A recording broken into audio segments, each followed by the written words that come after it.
আল্লাহ তাআলা তাকওয়ার ব্যাপারে কোনো ডিরেকশন সরাসরি দিয়েছেন, কোনো ইঙ্গিত দেন নাই। আমরা একটা দুইটা পদ্ধতি জানি, সাথে সাথে এগুলো বাস্তব জীবনে প্রয়োগের চেষ্টা করি। আল্লাহ তাআলা বলেন, ইয়া আইয়ুহাল্লাযীনা আমানুত্তাকুল্লাহ। আল্লাহ তাআলা বলেন, হে ঈমানদারেরা, তোমরা মুত্তাকি হয়ে যাও। মুত্তাকি মানে কি? আমরা যেটা পরিভাষা বলেছি যে আল্লাহকে ভয় করে সকল নিষেধ সমূহ থেকে বেঁচে থাকো। তার মানে আল্লাহ বলেন, হে ঈমানদারেরা, আমাকে ভয় করে আমার আদেশ নিষেধ মেনে চলো। আমরা যদি জিজ্ঞাসা করি আল্লাহ এটা কিভাবে করতে পারি, প্রশ্ন করার আগেই আল্লাহ তাআলা জবাব দিয়ে বলেন, ওয়াকুনু মা'আস সাদিকিন। ও বান্দা, তুমি যদি মুত্তাকি হতে চাও, সত্যবাদীদের সঙ্গী হয়ে যাও। আল্লাহ তাআলা এখানে আবেদিন বলেন নাই, আল্লাহ তাআলা যাকিরিন বলেন নাই, আল্লাহ তাআলা শাকিরিন বলেন নাই, আল্লাহ তাআলা বলেছেন সাদিকিন, সত্যবাদীদের সঙ্গী হয়ে যাও। অনেক কিছু আছে যেগুলো জ্ঞানের মাধ্যমে অর্জন করা যায় না, লেখাপড়ার মাধ্যমে অর্জন করা যায় না, এগুলো সোহবতের মাধ্যমে অর্জন করতে হয়। দেখুন, একজন ডাক্তার এমবিবিএস এ সে ভর্তি হলো, 4 বছরে এমবিবিএস কমপ্লিট করেছে, বাংলাদেশের 1 নাম্বার ছাত্র। এখনই তাকে আদেশ দেওয়া হবে না, সুযোগ দেওয়া হবে না যে যাও তুমি চেম্বার করো, রুগী দেখো। বলে 4 বছর লেখাপড়ার পর এইবার একজন বিজ্ঞ ডাক্তারের অধীনে সোহবতে থেকে তাকে ওই লেখাপড়াগুলো প্র্যাকটিক্যাল ভাবে শিখতে হবে। এটারে বলে ইন্টার্নি। এবার কারো ক্ষেত্রে 1 বছর, কারো ক্ষেত্রে 2 বছর এক বিজ্ঞ ডাক্তারের অধীনে থেকে থেকে সে সময় দিবে, সোহবতে থাকবে। এরপরে ওই ডাক্তার তার ব্যাপারে সার্টিফিকেট দিবে, হ্যাঁ এই লোকটা 4 বছরে যেই লেখাপড়া কাগজে কলমে শিখেছে, আমার সাথে 2 বছর থেকে এখন সে রুগী দেখার উপযুক্ত হয়েছে। হ্যাঁ, এখন থেকে সে প্রেসক্রিপশন লিখতে পারবে। তাহলে একজন ভালো ডাক্তার সোহবত ছাড়া হইতে পারে? জোরে বলেন, পারে? এজন্য প্রত্যেকটা ক্ষেত্রে ভালো সোর হইতে হলেও ভালো সোরের সোহবতে থাকা লাগে, ভালো রাজনীতিবিদ হইতে হইলে ভালো রাজনীতিবিদের সোহবতে থাকা লাগে, ভালো আলেম হইতে হইলে ভালো আলেমের সোহবতে থাকা লাগে। এজন্য মুত্তাকি হতে হলে ওই রকম তাকওয়াওয়ালা বান্দার সাথে সময় দেওয়া লাগে। কিছু জিনিস আছে লেখাপড়া করে পাওয়া যায়, এটা সোহবতের দ্বারা অর্জিত। একজন মনে করেন লোহা আর চুম্বক, লোহা শক্তিশালী একটা পদার্থ, এর তুলনায় চুম্বক অনেক নরম। লোহার পাওয়ার বেশি, শক্তি বেশি, চুম্বকের শক্তি কম, কিন্তু গুণ কি? বলে ও আরেক লোহারে আকর্ষণ করতে পারে। এখন যদি লোহা ওই জায়গায় পাওয়ার দেখায় যে তোর মধ্যে ওই গুণ আমারে দে, নাহলে কিন্তু পিটাইয়া তোরে গুঁড়া গুঁড়া করে ফেলবে, বলে ওকে লোহা পিটিয়ে গুঁড়ো গুঁড়ো করে ফেলতে পারবে, কিন্তু চুম্বকের গুণ অর্জন করতে পারবে না। এখন যদি ওই গুড়াগুড়ি মারামারি না করে চুম্বক আস্তে করে লোহার সাথে লাইগা যায়, লোহা যদি চুম্বকের সাথে লাইগা যায়, এভাবে যদি 1 মাস 2 মাস ওই লোহার টুকরাটা চুম্বকের সাথে লেগে থাকে, বলে এরপরে যখন চুম্বক থেকে লোহাকে আলাদা করা হবে, ওই লোহা যখন আরেকটা লোহার দিকে ধরা হবে, এবার সে আরেক লোহারে আকর্ষণ করবে। বলে এই যে গুণটা সে অর্জন করেছে ক্ষমতা দিয়ে নয়, বরং সোহবতের কারণে। আল্লাহুম্মা বারিক আলা মুহাম্মাদিন ওয়া আলা আলি মুহাম্মাদ কামা বারাকতা আলা ইব্রাহিম ওয়া আলা আলি ইব্রাহিম ইন্নাকা হামিদুম মাজিদ। আল্লাহর মহব্বতে আমরা একটু জিকির করি, লা ইলাহা ইল্লাল্লাহ, লা ইলাহা ইল্লাল্লাহ, লা ইলাহা ইল্লাল্লাহ, লা ইলাহা ইল্লাল্লাহ মুহাম্মাদুর রাসূলুল্লাহ। রাসূলুল্লাহ সাল্লাল্লাহু আলাইহি ওয়াসাল্লাম। আলহামদুলিল্লাহ, ঐতিহ্যবাহী চট্টগ্রাম জেলার অন্তর্গত বাঁশখালী থানাধীন পশ্চিম বাঁশখালী ইসলামী সম্মেলন সংস্থার উদ্যোগে আয়োজিত 34তম 2 দিন ব্যাপী ইসলামী সম্মেলনের সমাপনী দিবসের সম্মানিত শ্রদ্ধেয় সভাপতি, আমন্ত্রিত উলামায়ে কেরাম, সামনে উপস্থিত মুরব্বিয়ানে কেরাম, সমবয়সী যুবক বন্ধু, স্নেহের ছোট ভাই, মাইকের আওয়াজ যত দূরে যায় নিজ নিজ স্থানে অবস্থানরতা সম্মানিত শ্রদ্ধা মা ও বোন, আল্লাহ রাব্বুল আলামিনের দরবারে অগণিত শুকর যে মহান মালিক হায়াতে বরকত দিয়ে সুস্থ রেখে দীর্ঘ সময় পর্যন্ত বিজ্ঞ সুবিজ্ঞ উলামা হযরতদের জবান থেকে খুবই গুরুত্বপূর্ণ কথা শ্রবণ করবার, আমাকেও আপনাদের খেদমতে কিছু কথা বলার তৌফিক যে মহান মানিব দান করেছেন, সে মহান মানিবকে খুশি করার জন্য মোহাব্বতের সাথে জবান খুলে অন্তর থেকে আমরা একবার কালিমাতুশ শুকর পাঠ করি, আলহামদুলিল্লাহ। অগণিত দুরূদ ও সালাম সৈয়দুল আম্বিয়া, আশরাফুল আম্বিয়া, খাতামুল আম্বিয়া, ইমামুল মুরসালিন, রহমাতুল লিল আলামিন মুহাম্মাদুর রাসূলুল্লাহ সাল্লাল্লাহু আলাইহি ওয়াসাল্লামের উপর। আমি আপনাদের খেদমতে পবিত্র কোরআনুল কারীম থেকে একটি আয়াত ও রাসূল আকরাম সাল্লাল্লাহু আলাইহি ওয়াসাল্লামের অগণিত হাদিস থেকে একটা হাদিস পাঠ করেছি। আল্লাহ তাআলার কাছে তৌফিক চাই, আল্লাহ তাআলা কিছু কথা বলার তৌফিক দেন, যে কথাগুলো আমাদের সবার দুনিয়া এবং আখিরাতের জন্য কল্যাণকর হয়। সকলে জবান খুলে বলি আমিন। সম্মানিত উপস্থিতি, এই দ্বীনি মাহফিলগুলো হোক ইসলামী সম্মেলন, হোক ওয়াজ মাহফিল অথবা বার্ষিক সভা, কোনো কোনো অঞ্চলে জলসা, কোনো কোনো জায়গায় বলে ইসলামী মহাসম্মেলন, কোনো জায়গায় বলে তাফসীরুল কোরআন মাহফিল, কোনো কোনো জায়গায় শিরোনাম থাকে ইসলাহি মাহফিল। অনেক শিরোনামে এই আয়োজনগুলো হয়। এই আয়োজনগুলোর মূল উদ্দেশ্য থাকে কিছু ওয়াজ নসিহাত, এর দ্বারা মানব জীবনের কিছু পরিবর্তন হওয়া। এজন্য আল্লাহ সুবহানাহু ওয়া তাআলা নিজেও ওয়াজ করেছেন, রাসূল সাল্লাল্লাহু আলাইহি ওয়াসাল্লামকেও ওয়াজ করার জন্য আল্লাহ তাআলা আদেশ দিয়েছেন। কোরআনুল কারীমের মধ্যে বিধানাবলী সংক্রান্ত আয়াতের চাইতে ওয়াজ নসিহাত, উপমা, উদাহরণ, ঘটনা এগুলা বেশি। সাথে সাথে আল্লাহ তাআলা নবীজি সাল্লাল্লাহু আলাইহি ওয়াসাল্লামকেও বলেছেন, আপনি বারবার উপদেশ দেন, ওয়াজ করেন, নসিহাত করেন। কেন? কারণ এই উপদেশের মধ্যেই রয়েছে মুমিনের জন্য কল্যাণ, উপকার।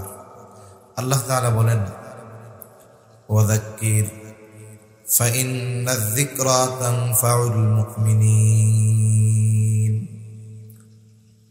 আল্লাহ রাব্বুল আলামিন বলেন, আপনি বারবার উপদেশ দেন, কেননা উপদেশ এর মধ্যেই রয়েছে মুমিনদের জন্য উপকার। ওয়াজের মধ্যে মুমিনদের জন্য রয়েছে উপকার।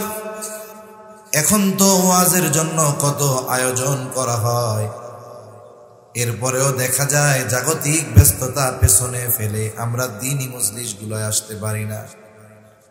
কিন্তু নবীজি ওয়াজ করতেন, কোনো আয়োজনের প্রয়োজন ছিল না। নবীজি যখনই মদিনায় থাকতেন, প্রত্যেক নামাজের পরে নবীজি সাহাবায়ে কেরামকে ওয়াজ করতেন। নবীজি সাল্লাল্লাহু আলাইহি ওয়াসাল্লামের সাথে পথ চলতো সাহাবায়ে কেরাম, নবীজি ওয়াজ করতেন, সফরে ওয়াজ করতেন। অনেক সময় ওয়াজের জন্য আমরা শ্রোতার উপরে মুখাপেক্ষী থাকি। অনেক সময় মনে করি অনেকের চিন্তাধারা, কথা এরকম, অনুযোগ এমন যে লোক যদি না থাকে ওয়াজ ভালো হয় না। কিন্তু বাস্তবতা এর ব্যতিক্রম। হাজারো মানুষ যদি অমনোযোগী হয়, ওই হাজার মানুষের চাইতে একজন মনোযোগী শ্রোতা অনেক ভালো। একজন যদি ঠিক থাকে, ওইটা হাজার মানুষের চাইতেও ওই একজন ভালো। কত মজলিস হয়, অনেক মানুষ, কিন্তু মানুষের খেয়াল নেই, কেঁচামেচি করে, ভাল লাগে না। অনেক জায়গায় গেছি, 15-20 জন মানুষ আছে, 15-20 জন। আমরা তো সেলিব্রিটি না যে নাম হলে মানুষ চলে আসবে, এরকম। অনেক জায়গায় আছে যে মানুষ ব্যক্তির মোহাব্বত আছে, পরিচিতি আছে, আসে। অনেক জায়গায় এমন হয় 10-15 জন মানুষ, কিন্তু এই মানুষগুলোর খেয়াল এমন যে আমি চিন্তা করছি অল্প সময়ে শেষ যেমন, কিন্তু আল্লাহ তাআলা হয়তো ওই মানুষগুলোর খেয়াল আর চাহিদার কারণে এমন কিছু কথা জবানে আসে যেগুলো আমি চিন্তাও করিনি। এটা কিন্তু বাস্তব। একজন ওয়াইজ উনি কি বলবেন, উনি তো একটা নিয়ত করে শুরু করেন, কিন্তু মুখ দিয়ে কি বের হবে এটা অনেক সময় শ্রোতার আগ্রহ, আকর্ষণ, ইচ্ছার উপরে নির্ভর করে। আল্লাহ অনেক সময় অনেক কথা যেটা বক্তা চিন্তাও করে না, আল্লাহ সেটা তার মাথার মধ্যে ঢেলে দেন। এজন্য নবীজি ওয়াজ করতেন, মসজিদ ভরা সাহাবায়ে কেরাম নবীজি ওয়াজ করতেন। অল্প যদি থাকতো ওয়াজ করতেন, নবীর সাথে পথ চলতেছে সাহাবায়ে কেরাম ওয়াজ করতেন। এমনকি নবীজি সঙ্গী সাথী সাথে মাত্র একজন, নবীজি তাকে ওয়াজ করতেন। আর ওয়াজ করার ক্ষেত্রে গুরুত্বের কম বেশি শ্রোতার কারণে হতো না। 100 জন যেই গুরুত্ব সহকারে নবীজি ওয়াজ করতেন, একজন হলেও সম গুরুত্ব দিয়ে ওয়াজ করতেন। ওয়াজের সফলতা কোথায়? অনেকগুলো সফলতার মধ্যে একটি সফলতা হলো 1000 মানুষ আমার সামনে কথা শুনলো, কিন্তু তাদেরও পরিবর্তন নাই, আমারও পরিবর্তন নাই, কোনো লাভ নাই। কিন্তু একজন শুনছে, তার দ্বারা সে পরিবর্তন হয়েছে, আমি নিজে পরিবর্তন হয়েছি। আবার সে আরেকজনকে দাওয়াত দিছে, শুনাইছে যে এটা করা যাবে, এটা করা যাবে না। এই যে সে আরেকজনের কাছে পৌঁছায়া দিল, আমার কথার পরে একজন আমল করবে, তার মাধ্যমে যতজন আমল করবে, যদি এই ধারাবাহিকতা জারি থাকে তাহলেই হলো মূল সফলতা। আমি আপনাদের খেদমতে একটা হাদিস পাঠ করেছি, ছোট্ট একটা হাদিস। নবীজি সাল্লাল্লাহু আলাইহি ওয়াসাল্লাম এই নসিহত মাখা হাদিসটা যখন বর্ণনা করেন, সাথে শ্রোতা ছিল একজন। কয়জন? একটু জোরে বলেন না, কয়জন? একজন। তার নাম হলো হযরত আবু যর রাদিয়াল্লাহু তাআলা আনহু। হযরত আবু যর রাদিয়াল্লাহু তাআলা আনহু বলেন, ক্বালা লি রাসূলুল্লাহ সাল্লাল্লাহু আলাইহি ওয়াসাল্লাম, নবীজি সাল্লাল্লাহু আলাইহি ওয়াসাল্লাম বলে আমাকে বললেন, ইয়া আবু যর, হে আবু যর, ইত্তাকিল্লাহা হাইসুমা কুনতা। আবু যর, তুমি যেখানেই থাকো না কেন আল্লাহ তাআলাকে ভয় করবা। এরপরে নবীজি বলেন, ওয়াতবি'is সাইয়্যাতাল হাসানাতা তামহুহা। হে আবু যর, তোমার দ্বারা যদি কখনো মন্দ কাজ হয়ে যায়, তুমি ভালো কাজ করবা। কেন? বলে তামহুহা, ভালো কাজ মন্দ কাজকে মিটিয়ে দেয়। এরপরে নবীজি বলেন, ওয়া খালিকিন নাসা বিখুলুকিন হাসানিন। আবু যর, তুমি মানুষের সাথে সদাচরণ করবা। নবীজি এই 3টা নসিহত করছে হযরত আবু যর রাদিয়াল্লাহু তাআলা আনহুকে। বর্ণনার ভঙ্গিমায় এটাই বোঝা যায়, নবীজির সাথে ওই সময় হযরত আবু যর রাদিয়াল্লাহু তাআলা আনহু একা ছিলেন। শ্রোতা একজন, বক্তা একজন। ইউটিউব নাই, মাইক নাই। 1500 বছর আগের ওয়াজ এখনো পৃথিবীতে বাজে কি বাজে না? এখানেই সফলতা। এজন্য রাসূলুল্লাহ সাল্লাল্লাহু আলাইহি ওয়াসাল্লাম সাহাবায়ে কেরামকে ওয়াজ করতেন। আল্লাহ তাআলা ওয়াজ করতে বলেছেন, ফাইন্নায যিকরা তানফাউল মুমিনিন। কারণ এই ওয়াজ, উপদেশ, এটা মুমিনের জন্য উপকারী। এই যে নবীজি ওয়াজ করেছেন 3টা নসিহত। বুজুর্গানে দিন বলেন, যদিও মাত্র 3টি উপদেশ, কিন্তু এর মধ্যে আল্লাহর হক, ব্যক্তির নিজের হক, সাথে সাথে মানুষের হকের ব্যাপারে আলোচনা আছে। তার মানে এই হাদিসের আলোকে যেই ব্যক্তি নিজের জীবনকে সাজাতে পারবে, সে আল্লাহর হক আদায় করনেওয়ালা হবে, নিজের হক আদায় করনেওয়ালা হবে, সাথে সাথে সমগ্র মানুষের হক আদায় করে নেওয়ালা হয়ে যাবে। তাহলে 1 নম্বর উপদেশ, তাকওয়ার ব্যাপারে আদেশ দিচ্ছেন নবীজি।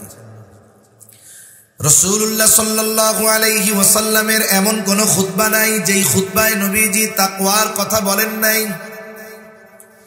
প্রত্যেক খুতবায় নবীজি তাকওয়ার কথা বলতেন, বারবার তাকওয়ার কথা নবীজি বলতেন।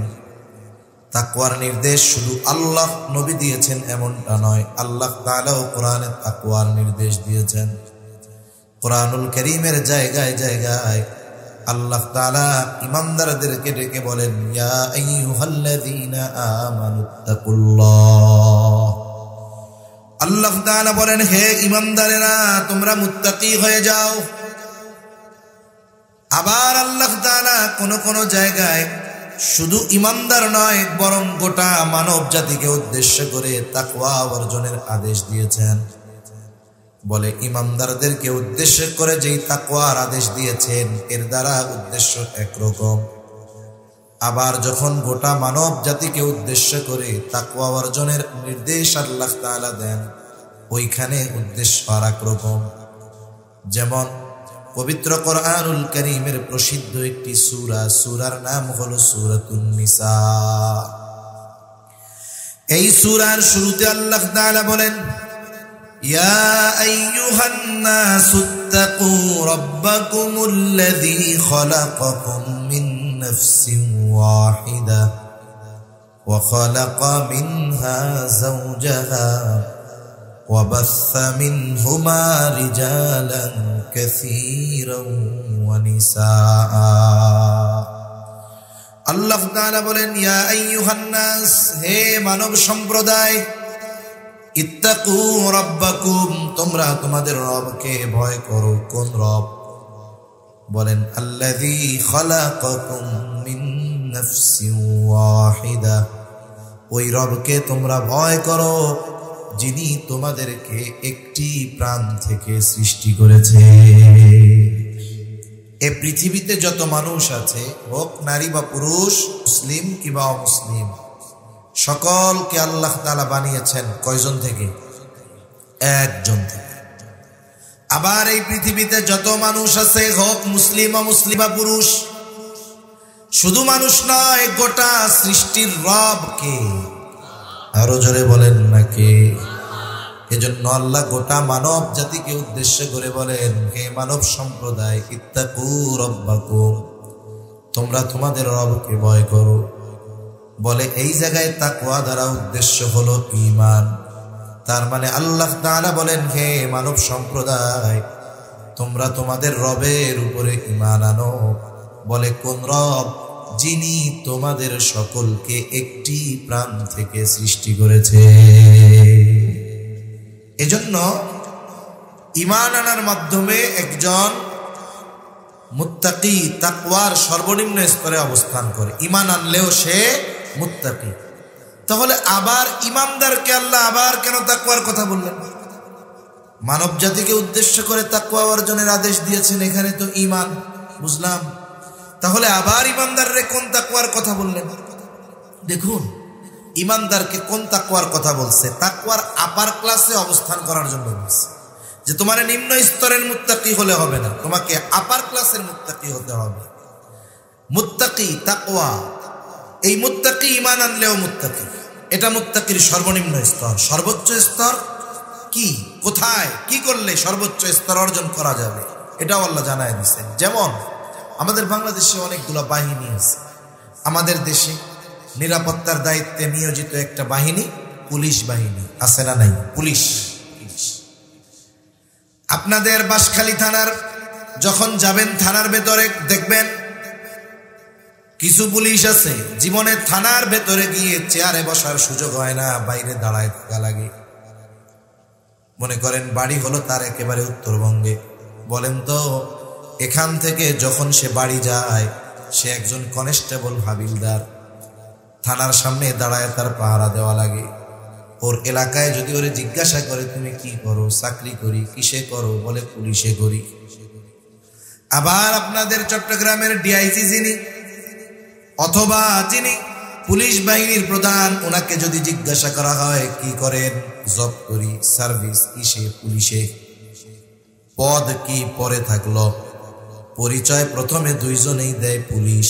কিন্তু বলেন তো পুলিশের আইজি, আইজিপি আর ডিআইজি, আর আপনার থানার সামনে পাহারা দেওয়া হাবিলদার পুলিশ আর ডিআইজি পুলিশ, আইজিপি পুলিশ, দুইটা কি সেম নাকি? সার্ভিস তো এক, পুলিশের চাকরি। কিন্তু কই কুদ্দুস আলী, কয় না এরকম? আর কই ওই জায়গায়, কই থানার সামনে পাহারা দেওয়া হাবিলদার, আর কোথায় গিয়ে সে পুলিশের আইজিপি? ওই পুলিশ জীবনে আইজিপির সাথে একবার মোলাকাত হয়তো জীবনে করতে পারে না। পুলিশ দুইজনই, পার্থক্য আছে না? তা মুত্তাকি ঈমান আনছে, ঈমান আনার কারণে মুত্তাকি, আর ঈমানদারকে আল্লাহ মুত্তাকি হতে বলছে, এর মধ্যে তফাৎ আছে। বুজুর্গানে দিনের কিছু কথা আমি আপনাদের নকল করে শোনাইতেছি এই আর কি। তাহলে আল্লাহ তাআলা ঈমানদারদের কোন মানের তাকওয়া অর্জনের আদেশ দিয়েছেন? প্রথমত আমরা যদি তাকওয়া শব্দের শাব্দিক অর্থটা নিয়ে একটু আলোচনা করি, বোঝাটা সহজ হবে। কোরআনুল কারীমের মধ্যে তাকওয়া শব্দটি বেশিরভাগ সময় দুটি অর্থে ব্যবহার হয়। এক নাম্বার, তাকওয়া শব্দের একটি অর্থ হলো ভয়, আর এক অর্থ হলো বিরত থাকা, বেঁচে থাকা। এক নাম্বার অর্থ ভয় করা। এখন আল্লাহ তাআলাকে ভয় করার নাম তাকওয়া। তবে সাধারণ ভয় আর আল্লাহকে ভয় করা এক হবে না, কারণ সমাজের মানুষ কিন্তু বহু কারণে আরেকজন মানুষকে ভয় করে।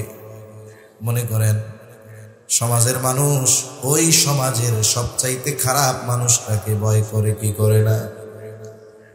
সমাজের সবচাইতে নিকৃষ্ট ব্যক্তি যে, তাকেও কিন্তু মানুষ ভয় করে, করে না? কেন? বলে তার অনিষ্ট থেকে বাঁচার জন্য, তার ক্ষতি থেকে বাঁচার জন্য ভয় করে। দেখা হইলে কিন্তু সালামও দেয়, পরে মনে মনে যা বলে বলে। দেখা হইলে হাসি মুখে জিজ্ঞাসা করে ভালো আছেন, সালাম দেয় হাসি মুখে। কিন্তু যতই সালাম দিক, মুখে হাসি দিক, অন্তরে তার প্রতি থাকে ঘৃণা, ঠিক কিনা বলেন? আর বদদোয়া, জাল্লা এটা মরবে যে কবে, মরলে ভালো হবে, কিন্তু দেখা হইলে সালাম দেয়।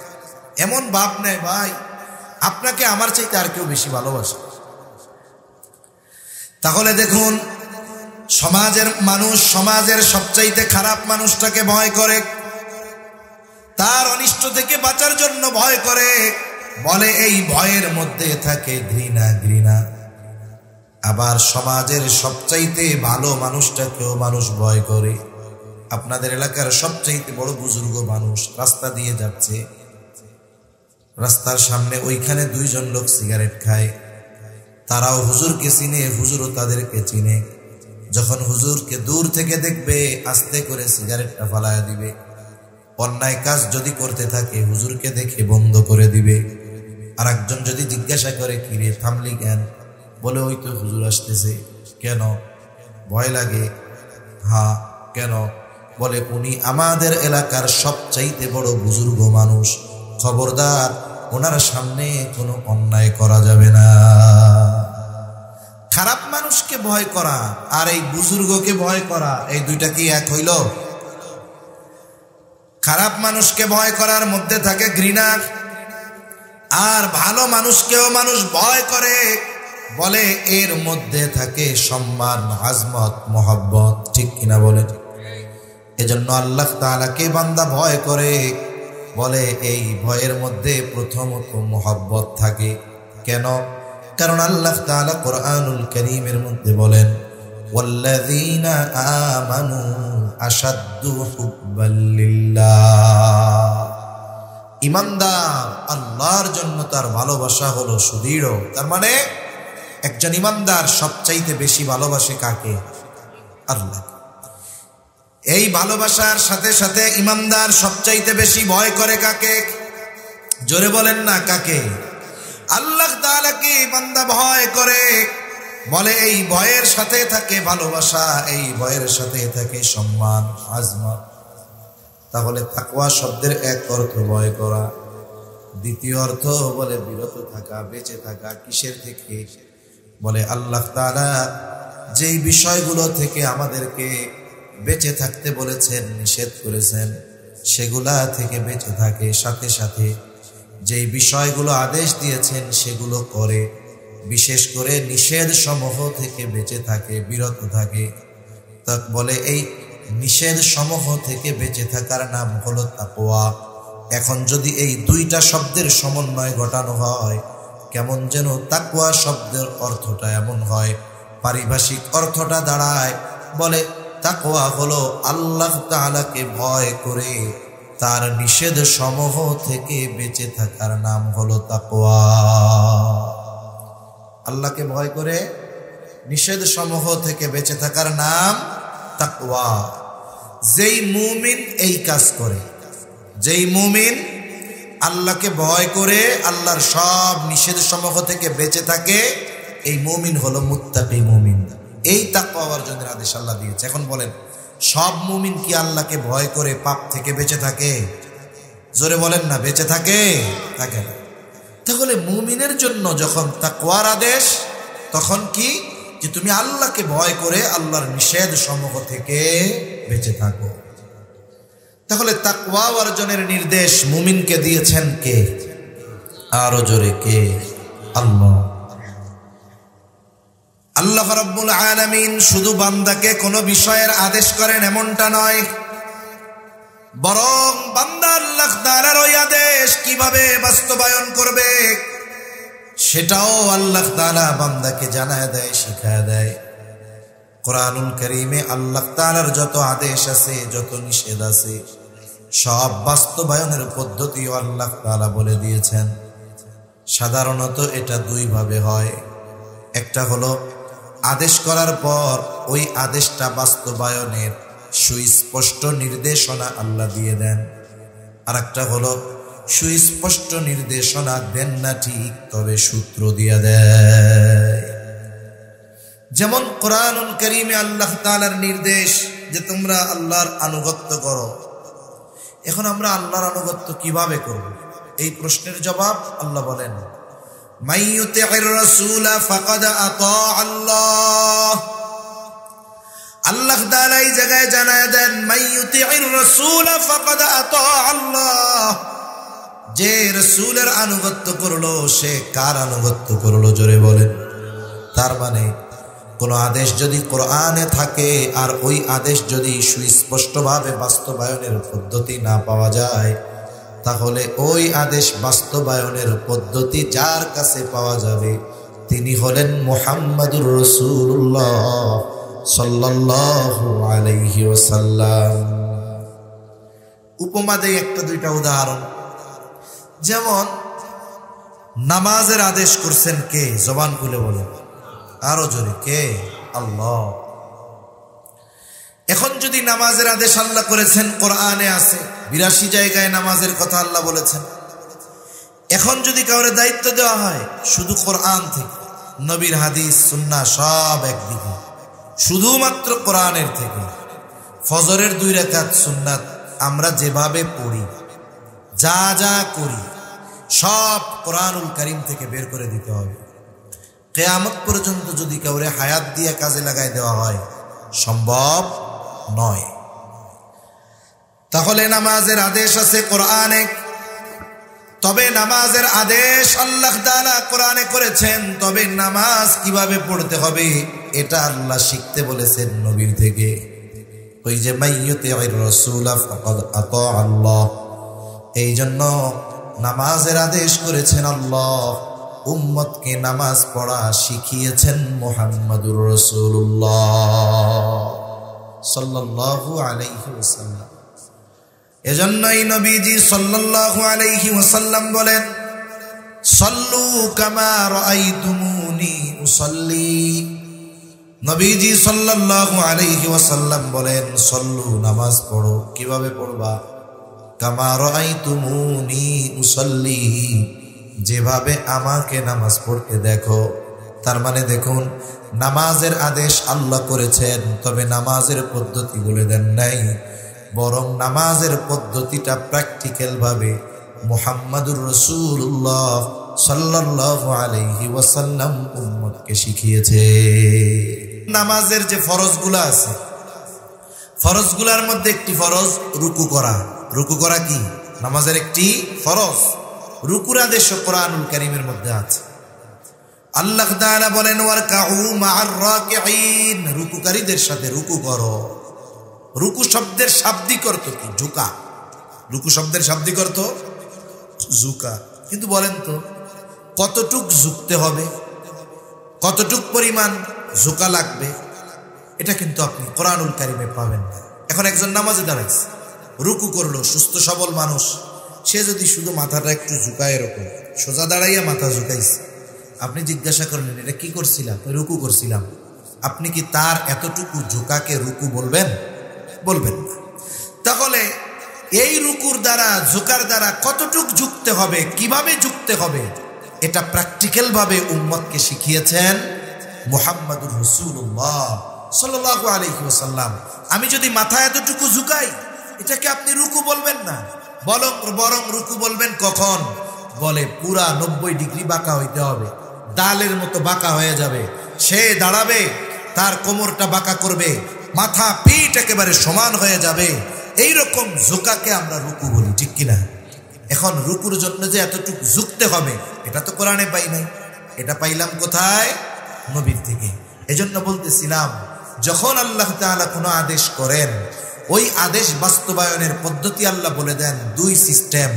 একটা হলো সুস্পষ্টভাবে বলে দেন, আর একটা হলো সুস্পষ্ট বলে দেন না ঠিক, কিন্তু এই আদেশ বাস্তবায়ন বা প্র্যাকটিক্যাল কোথার থেকে শিখতে পারবে সে নির্দেশনা দিয়ে দেন কে?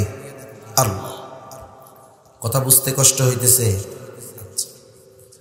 কিন্তু তাকওয়া অর্জনের ক্ষেত্রে আল্লাহ রাব্বুল আলামিন সুস্পষ্টভাবে জানায় দিয়েছেন। আল্লাহ তাআলা কোরআনুল কারীমের বেশ কিছু জায়গায় তাকওয়া অর্জনের পদ্ধতি আল্লাহ তাআলা জানায় দিয়েছেন।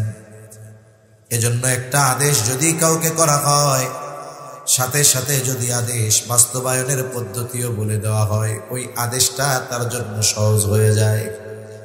যেমন এই যে রোজা আসতেছে, রোজা, আমার আগে তো ভাই রোজাকে কেন্দ্র করে খুব সুন্দর কথা বলছে।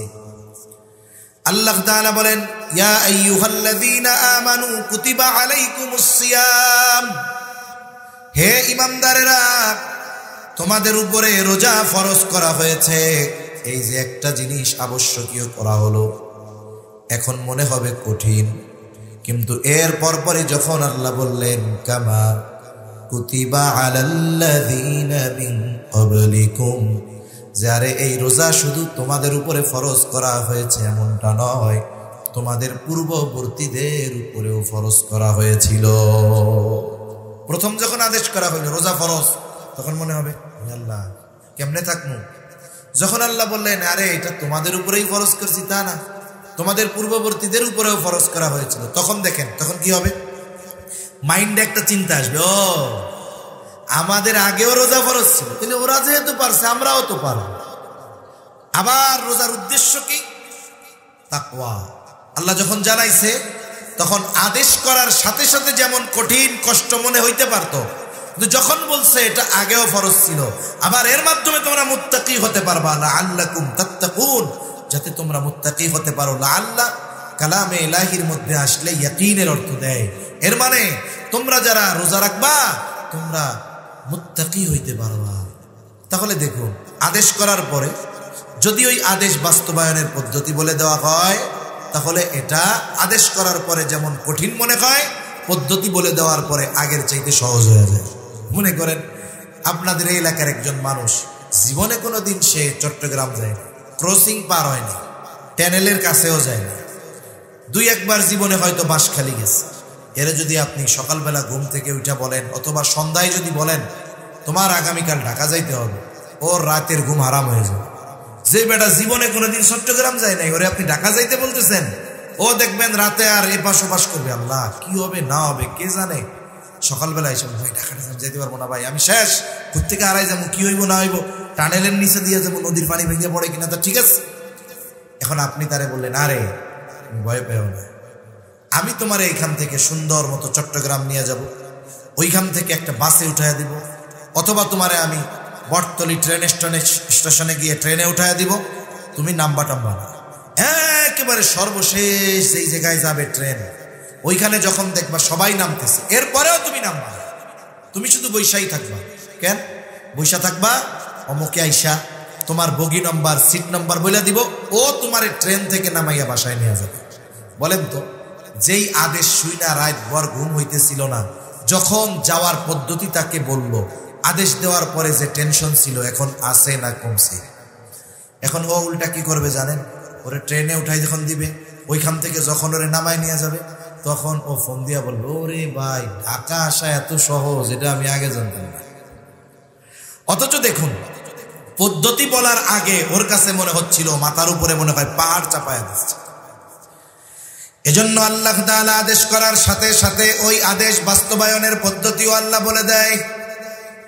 আল্লাহ তাআলা তাকওয়ার ব্যাপারে কোনো ডিরেকশন সরাসরি দিয়েছেন, কোনো ইঙ্গিত দেন নাই। আমরা একটা দুইটা পদ্ধতি জানি, সাথে সাথে এগুলো বাস্তব জীবনে প্রয়োগের চেষ্টা করি। আল্লাহ তাআলা বলেন, ইয়া আইয়ুহাল্লাযীনা আমানুত্তাকুল্লাহ। আল্লাহ তাআলা বলেন, হে ঈমানদারেরা তোমরা মুত্তাকি হয়ে যাও। মুত্তাকি মানে কি? আমরা যেটা পরিভাষা বলেছি যে আল্লাহকে ভয় করে সকল নিষেধ সমূহ থেকে বেঁচে থাকো। তার মানে আল্লাহ বলেন, হে ঈমানদারেরা আমাকে ভয় করে আমার আদেশ নিষেধ মেনে চলো। আমরা যদি জিজ্ঞাসা করি আল্লাহ এটা কিভাবে করতে পারি, প্রশ্ন করার আগে আল্লাহ তাআলা জবাব দিয়ে বলেন, ওয়াকুনু মা'আস সাদিকিন। ও বান্দা, তুমি যদি মুত্তাকি হতে চাও, সত্যবাদীদের সঙ্গী হয়ে যাও। আল্লাহ তাআলা এখানে আবেদিন বলেন নাই, আল্লাহ তাআলা যাকিরিন বলেন নাই, আল্লাহ তাআলা শাকিরিন বলেন নাই, আল্লাহ তাআলা বলেছেন সাদিকিন। সত্যবাদীদের সঙ্গী হয়ে যাও। সত্যবাদী চোখে দেখি কম, আরো আলো আসতেছে তো মনে হয় যে ব্যথা হয়ে যাচ্ছে, এজন্য লাইটগুলো সাইডে দিলে সুন্দর, তাহলে আমিও আপনাদের ভালো মতো দেখতে পারবো। আলো চোখে পড়লে সামনে দেখা যায়, আমি আপনাদের চেহারা ভালো মতো দেখতেছি, কারণ আমার চোখে সব আলো। এজন্য আলোগুলা এই দুই সাইডে দিবেন, সামনে যদি আল্লাহ তাআলা তৌফিক দেয়। আলো সামনে দিলে, দুই পাশে দিলে কি হবে? সাইড থেকে আলো আসবে, চোখের উপরে আলো পড়বে না, তাহলে আমারও আপনাদের দেখতে সুবিধা হবে। একটা সময় ছিল মানুষ যদি কোনো মতে ম্যাট্রিক আইয়া পাশ করত, ম্যাট্রিক আইয়া বুঝেন তো, এসএসসি এইচএসসি যদি কোনো গ্রামে কেউ পাশ করত, গ্রামের মানুষ মনে করত ওর চাইতে বড় শিক্ষিত এ দেশে আর কেউ নেই। এজন্য আমরাও একেবারে ছোটবেলা দেখছি, যখন কেউ ম্যাট্রিক পাশ করতো 2টা 3টা 4টা লেটার নিয়ে, মানে 4 সাবজেক্টে 80-র উপরে পাইছে, এ প্লাস পাইছে, 4 সাবজেক্টে এ প্লাস পাইছে, ম্যাট্রিক পাস করছে। 3 গ্রাম পাড়ি দিয়ে তারে দেখতে আসতো যে 5টা লেটার পাইয়া ম্যাট্রিক পাস করছে। ওরে বাবা, এর চেয়ে বড় শিক্ষিত এ দেশে আছে নাকি? ওই সময়ও উচ্চ শিক্ষা ছিল, তবে গ্রামে না, সহজে সব জায়গায় ছিল না। একেবারে রাজধানী বা একেবারে সর্বোচ্চ শহরগুলোতে উচ্চ শিক্ষা তখনও ছিল। ওই সময় গ্রাম অঞ্চল থেকে অনেক মানুষ উচ্চ শিক্ষার জন্য শহরে চলে যায়। এখন গ্রামের মানুষ একজন মুরব্বী, সে জানে যে আইএ পাস করলে এর চেয়ে বড় শিক্ষিত আর কেউ দেশে নাই। কি পাস করলে? IA pass. এখন ওই গ্রামের একজন মানুষ, সে শহরে গিয়ে লেখাপড়া করছে, আইএ পাস তো করছেই, সাথে সাথে সে অনার্স করছে, মাস্টার্স করছে, পিএইচডি করছে, এরপরে সে বিসিএস দিয়ে এখন বড় সরকারি বড় কর্মকর্তা, বাংলাদেশের সব শিক্ষা সে গ্রহণ করছে জাগতিক লাইনে। এখন ওই লোক যখন তার ওই গ্রামে যাবে, প্রত্যন্ত অঞ্চল, সারা এলাকায় সাড়া পড়ে গেছে যে আমাদের দেশে সবচাইতে দেশের উচ্চ শিক্ষিত ব্যক্তি আমাদের এলাকার, সে বাড়ি আসতেছে। দলে দলে মানুষ তার বাড়িতে ভিড়, এক নজর তারে দেখার জন্য যে এই লোক দেশের সর্বোচ্চ শিক্ষিত ব্যক্তি, এটা তো একটু দেখতেই হয়। সবাই গেছে, কুশল বিনিময় করে চলে গেছে। ওই মুরব্বী দাঁড়ায় আছে। কোন মুরব্বী? যেই মুরব্বী জানে ম্যাট্রিক আইয়া পাস করলে সে দেশের সবচেয়ে বড় শিক্ষিত। এখন মুরব্বী ওই লোকটারে গিয়া জিজ্ঞাসা করতেছে, সবাই যখন চলে গেছে, যে বাবা তুমি তো অনেক লেখাপড়া করছো শুনলাম, তা তুমি কি কি লেখাপড়া করছো? যে হায়ার এডুকেশন করছে, উচ্চ শিক্ষায় শিক্ষিত, সে কি এই কথা বলবে? যে ছোটবেলায় আব্বা আম্মা আমারে 1 দিছিল, 1 পাস করে 2, 2 পাস করে 3, 3 পাস করে 4, 4 পাস করে 5, 5 পাস করে 6, এভাবে কি সে তার পড়ার পরিচয় দিবে? দিবে না। সে উচ্চ মাধ্যমিক, মাধ্যমিক এগুলোও পরিচয় দিবে না। সে হায়ার লেভেলের পরিচয় দিবে, বলবে যে আমি ঢাকা ইউনিভার্সিটি থেকে মাস্টার্স করছি, এরপরে আমি বিসিএস দিয়েছি, এরপরে আমি অমুক সাবজেক্টের উপরে পিএইচডি করেছি, এখন আমার দেশে পড়াশোনা শেষ, এখন বড় একটা চাকরি করতেছি। এখন উনি ওনার শিক্ষাগত পরিচয় দিতে গিয়ে ম্যাট্রিকের কথাও কয় নাই, আইয়ার কথাও কয় নাই। মুরব্বী তো টেনশনে পড়ে গেছে, এই বেটা এত লেখাপড়া করছে, ম্যাট্রিক আইয়া পাশের কথা তো বলি না, কারণ যে আইয়া পাস করে ওর চেয়ে বড় শিক্ষিত আর দেশে আর কেউ নেই। তা মুরব্বী খুব তাচ্ছিল্যের সাথে জিজ্ঞাসা করতেছে, বাবা এত লেখাপড়া করলা, তুমি কি ম্যাট্রিক আইয়া পাস করছিলা? হায় হায়, বলেন তো এর চাইতে বোকার মতো প্রশ্ন আর আছে? কথা বোঝেন নাই মনে হয়। এখন ওই লোক কি জানে আইয়া পাস করলে উচ্চ শিক্ষিত, এই লোক যদি আইয়া পাস না করতে পারতো অনার্স করতে পারতো না, অনার্স যদি কমপ্লিট না হইতো মাস্টার্স করতে পারতো না, মাস্টার্স যদি না করতো পিএইচডি করতে পারতো না। তার মানে কেউ যদি পরিচয় দেয় যে আমি মাস্টার্স করেছি, তার মানে আগের সব পরিচয় সার্টিফিকেট ওইটার মধ্যেই আছে, ঠিক কিনা বলেন? এখন যদি কেউ জিজ্ঞাসা করে তোমার নাম কি? আমার নাম মুফতি আব্দুল্লাহ। তখন আর একজন জিজ্ঞাসা করে আমাকে মসজিদের হুজুর মৌলানা, আর ইনি মুফতি, আমাকে হুজুর কত বড়? তা জিজ্ঞাসা করে তুমি তো মুফতি হয়েছো, তুমি কি মৌলানা হয়েছিলা? আরে বেটা, যে মৌলানা হয় নাই ও কি জীবনে মুফতি হইতে পারবে? সম্ভব? সম্ভব না। এজন্য একটা পরিচয় দিলে অনেক সময় ওর মধ্যে বাকি সব পরিচয় অন্তর্ভুক্ত থাকে। যখন কোনো ব্যক্তি প্রকৃতপক্ষে নেককার হয়, সত্যবাদী হয়, বাকি অন্যান্য ভালো গুণ তার মধ্যে পাওয়া যায়। এজন্য এই ধরনের গুণে গুণান্বিত মানুষের সাথে আমাদের থাকা দরকার। এখানে সোহবতের প্রভাবটা আল্লাহ তাআলা বুঝাইছেন যে সঙ্গর প্রভাবটা কত বেশি। অনেক কিছু আছে যেগুলো জ্ঞানের মাধ্যমে অর্জন করা যায় না, লেখাপড়ার মাধ্যমে অর্জন করা যায় না, এগুলো সোহবতের মাধ্যমে অর্জন করতে হয়। দেখুন, একজন ডাক্তার এমবিবিএস এ সে ভর্তি হলো, 4 বছরে এমবিবিএস কমপ্লিট করেছে, বাংলাদেশের 1 নাম্বার ছাত্র। এখনই তাকে আদেশ দেওয়া হবে না, সুযোগ দেওয়া হবে না যে যাও তুমি চেম্বার করো, রুগী দেখো। বলে 4 বছর লেখাপড়ার পর এইবার একজন বিজ্ঞ ডাক্তারের অধীনে সোহবতে থেকে তাকে ওই লেখাপড়াগুলো প্র্যাকটিক্যাল ভাবে শিখতে হবে। এটারে বলে ইন্টার্নি। এবার কারো ক্ষেত্রে 1 বছর, কারো ক্ষেত্রে 2 বছর এক বিজ্ঞ ডাক্তারের অধীনে থেকে থেকে সে সময় দিবে, সোহবতে থাকবে। এরপরে ওই ডাক্তার তার ব্যাপারে সার্টিফিকেট দিবে, হ্যাঁ এই লোকটা 4 বছরে যেই লেখাপড়া কাগজে কলমে শিখেছে, আমার সাথে 2 বছর থেকে এখন সে রুগী দেখার উপযুক্ত হয়েছে, হ্যাঁ এখন থেকে সে প্রেসক্রিপশন লিখতে পারবে। তাহলে একজন ভালো ডাক্তার সোহবত ছাড়া হইতে পারে? জোরে বলেন, পারে? এজন্য প্রত্যেকটা ক্ষেত্রে ভালো সোর হইতে হলেও ভালো সোরের সোহবতে থাকা লাগে, ভালো রাজনীতিবিদ হইতে হইলে ভালো রাজনীতিবিদের সোহবতে থাকা লাগে, ভালো আলেম হইতে হইলে ভালো আলেমের সোহবতে থাকা লাগে। এজন্য মুত্তাকি হতে হলে ওই রকম তাকওয়াওয়ালা বান্দার সাথে সময় দেওয়া লাগে। কিছু জিনিস আছে লেখাপড়া করে পাওয়া যায়, এটা সোহবতের দ্বারা অর্জিত। একজন মনে করেন লোহা আর চুম্বক, লোহা শক্তিশালী একটা পদার্থ, এর তুলনায় চুম্বক অনেক নরম। লোহার পাওয়ার বেশি, শক্তি বেশি, চুম্বকের শক্তি কম, কিন্তু গুণ কি? বলে ও আর এক লোহারে আকর্ষণ করতে পারে।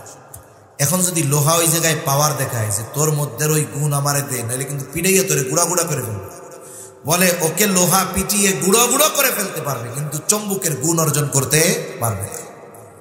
এখন যদি ওই গুড়াগুড়ি মারামারি না করে চুম্বক আস্তে করে লোহার সাথে লাইগা যায়, লোহা যদি চুম্বকের সাথে লাইগা যায়, এভাবে যদি 1 মাস 2 মাস ওই লোহার টুকরাটা চুম্বকের সাথে লেগে থাকে, বলে এরপরে যখন চুম্বক থেকে লোহাকে আলাদা করা হবে, ওই লোহা যখন আরেকটা লোহার দিকে ধরা হবে, এবার সে আরেক লোহারে আকর্ষণ করবে। বলে এই যে গুণটা সে অর্জন করেছে, ক্ষমতা দিয়ে নয়, বরং সুহবতের কারণে। এজন্য দ্বীনের অনেক বিষয় আছে, এগুলা মানুষের কাছে পরিপূর্ণ পরিষ্কার হয় বুজুর্গদের সুহবতের কারণে।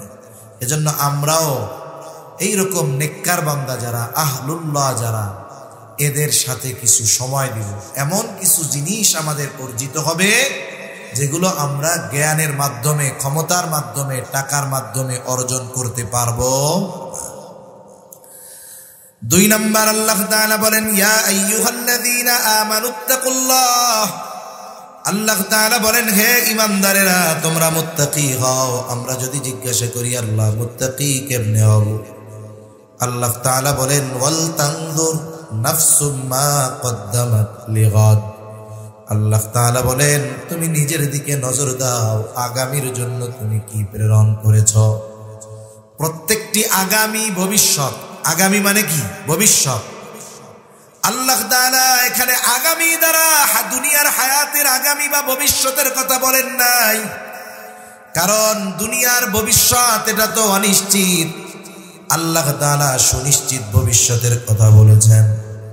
বলে দুনিয়ার হায়াত অনিশ্চিত, মৃত্যু নামক ভবিষ্যৎটা হলো সুনিশ্চিত। কবর জগৎ সুনিশ্চিত, আখিরাত সুনিশ্চিত। বলে কারো জন্য জান্নাত, কারো জন্য জাহান্নাম, এটা হলো সুনিশ্চিত। কিন্তু আমরা ঠিক এর উল্টা, আমরা ওই সুনিশ্চিত ভবিষ্যতে ভালো থাকার জন্য কিছু না পাঠাইলেও 20 বছরের যুবক 60 বছরে কি খাবে 20 বছরেই চিন্তা করতে করতে মাথা চুল পাকায় বলতেছে, তাই না? যেমন সরকারি চাকরি যারা করে, উদাহরণটা বোঝানোর জন্য বলতেছি। একটা ছেলে ট্রেনিং দিয়ে আসছে, 20 বছরে চাকরি শুরু, তার বেতন চালু হয়ে গেছে। বলেন তো বেতন চালু হলেই কি তারে পরিপূর্ণ বেতন সরকার দিয়ে দেয়, না কিছু কেটে রাখে? কিছু টাকা কেটে রাখে, বেতনের পরিমাণের উপরে নির্ভর করে কিছু টাকা কেটে রাখে। কেন? কেমন যেন গভর্নমেন্ট তারে বলে শোনো, তুমি যথাযথভাবে দায়িত্ব পালন করে যাও, তোমার কোনো চিন্তা নাই, তোমার বয়স এখন 20 বছর, তুমি 60 বছর পর্যন্ত চাকরি করবা, এরপরে তোমার চাকরি শেষ, বাড়িতে যাইবা। তোমার তো 60 বছর পর্যন্ত চাকরি থাকবে, এরপরে নাই, তখন কি খাইবা এ চিন্তা করার দরকার নাই। এই যে প্রতি মাসে তোমার থেকে কিছু টাকা কেটে কেটে জমাইতেছি, 60 বছরে যখন তুমি বাড়িতে যাইবা, ওই সময় পর্যন্ত যেই পরিমাণ টাকা হবে ওর কমপক্ষে দ্বিগুণ টাকা তোমাকে একসাথে দিয়ে দেওয়া হবে। আবার বাড়িতে যাইবা, আগে প্রতি মাসে কর্ম করার পরে বেতন পাইতা, 60 বছরের পর যতদিন বেঁচে থাকবা তোমার চাকরি করা লাগবে না, ওই সময় তোমার বেসিক যা হবে ওই পরিমাণ টাকা তোমার পেনশন দিয়ে দেওয়া হবে। আবার সে নিজেও কিছু টাকা জমায়, কেন? বলে বুড়াকালে যেন টেনশনে না পড়তে হয়। এখন বলেন 20 বছর বয়সে যেই লোকটা চিন্তা করতেছে 60 বছর পরে কি করব, এই জন্য সেও টাকা জমায়, সরকারও টাকা জমায়। এই 20 বছরের যুবক 60 বছর পর্যন্ত বাঁচবে কি বাঁচবে না এর কোনো নিশ্চয়তা আছে নাকি? তাহলে সে যেই ভবিষ্যতের জন্য টাকা জমায়, বলেন তো এই ভবিষ্যৎ তার জন্য অনিশ্চিত নাকি সুনিশ্চিত? অথচ আমরা এই অনিশ্চিত ভবিষ্যতের জন্য চিন্তায় শেষ। কিন্তু আল্লাহ তাআলা বলে বান্দা নজর দাও, সুনিশ্চিত ভবিষ্যতের জন্য কি পাঠাইলা। তার মানে তোমার কবরে ভালো থাকার জন্য তুমি এই দুনিয়ার থেকে কি পাঠাইছো সেই দিকে নজর দাও। আখিরাতে ভালো থাকার জন্য কি পাঠিয়েছো, জান্নাত পাওয়ার জন্য কি পাঠাইছো এটার দিকে নজর দাও। আমার ভাই আগে আলোচনায় বলতেছিলেন মুহাসাবার কথা। বুজুর্গানে দিন মুহাসাবার কথা কেন বলেন? কারণ বাস্তবেই যেই লোকটা হিসাব নিকাশ করে, দুনিয়ার জন্য যদি করে সে দুনিয়ায় সফল হয়ে যায়, আর আখিরাতের জন্য যদি হিসাব করে তার আখিরাতটাও সফল হয়ে যায়। সফল ব্যবসায়ীরা প্রতিদিন রাত্রে হিসাব করে বাড়ি যায়। হিসাব করলে কি হয়? বলে হিসাব করলে আপনার আগামী দিন ব্যবসা কিভাবে পরিচালনা করার দরকার এটা বোঝা যায়। এজন্য অনেক হিসাবী ব্যবসায়ী 100-150-200 টাকা পুঁজি নিয়ে ব্যবসা শুরু করছে, 10 বছর পরে সে 10 কোটি টাকার মালিক। আছে না এরকম? অনেক মানুষ আছে। আবার অনেকে এমন আছে, বাবা থাকতো বিদেশে, সৌদি আরব, অনেক টাকা পয়সা পাঠাইছে, ছেলে লেখাপড়া করে নাই, মোটরসাইকেল একটা নিয়ে খালি ঘুরে বেড়াইছে, বিবাহের বয়স হয়ে গেছে, এখন কেউ বিয়ে দিতে চায় না, বেকার পোলাই জন্য। ছেলে বলতেছে, আব্বা এমনিই তো চিটাগাঙে বিবাহ শাদী যে কঠিন, তা বেকার পোলা বিয়া তো দিব না, এক কাজ করেন আমার বাসখালী একটা দোকান নিয়ে দেন, 10 লাখ অ্যাডভান্স নিয়ে 20 লাখ টাকা দিয়ে ডেকোরেশন করে 30 লাখ টাকার মাল জিনিস উঠেছে, কাপড়ের দোকান দিয়ে দিছে, কথার কথা। এখন বিষয় হলো, ব্যবসা সফল হতে হলে ধৈর্যের প্রয়োজন। আপনাদের চট্টগ্রামেও আছে, ঢাকাতেও আছে, বড় বড় পাইকারি দোকান যেগুলো, যে সব জায়গায় এরা 10 মাস দোকানের মধ্যে বসে বসে মাছি মারে আর মশা মারে, আর কোনো কাজ নেই। অনেক দোকানদার দোকান খোলে টাইম মতো, বন্ধ করে টাইম মতো, কিন্তু 1 মাসে কোনো বেচা কেনা নেই। ওনারা যদি জিজ্ঞাসা করেন বেচা কেনা কয় মাস, কয় 2 মাস। তাহলে 10 মাস খুলে বসে রয়েছেন কে, বাড়ি যান গা। কয় এই 10 মাস খুলে বসে থাকি বিদায় ওই 2 মাস বেচা কেনা হয়। আর ওই 2 মাস এমন হয় যে 10 মাসের সব খরচ উঠে আরো বিশাল পরিমাণ আমার লাভ থাকে। তাহলে বোঝা গেল ব্যবসার ক্ষেত্রে ধৈর্য দরকার, আর এই ধৈর্য হুট করে অর্জন করা কঠিন। এখন দোকান তো দিয়ে দিচ্ছে, ও বসে থেকে কাস্টমার আসে না, আর ভালো লাগে, এইবার হোন্ডা নিয়ে বন্ধুদের সাথে ঘুরতে চলে যায়, হিসাব নাই, বাকি দেয়। কি দেখা যাবে? 30 লক্ষ টাকার মাল জিনিস দিয়ে ব্যবসা শুরু করাইছিল, 1 বছর পরে দোকানও আছে, তাকও আছে, কিন্তু মাল জিনিস নেই। আছে না এরকম অনেক আল্লাহর বান্দা? এই কয়েকদিন আগে আমাদের এক আলেম, ওনার সাক্ষাৎকার নেই, উনি যেখানে খেদমতে ছিলেন ওখান থেকে চলে আসা লাগছে।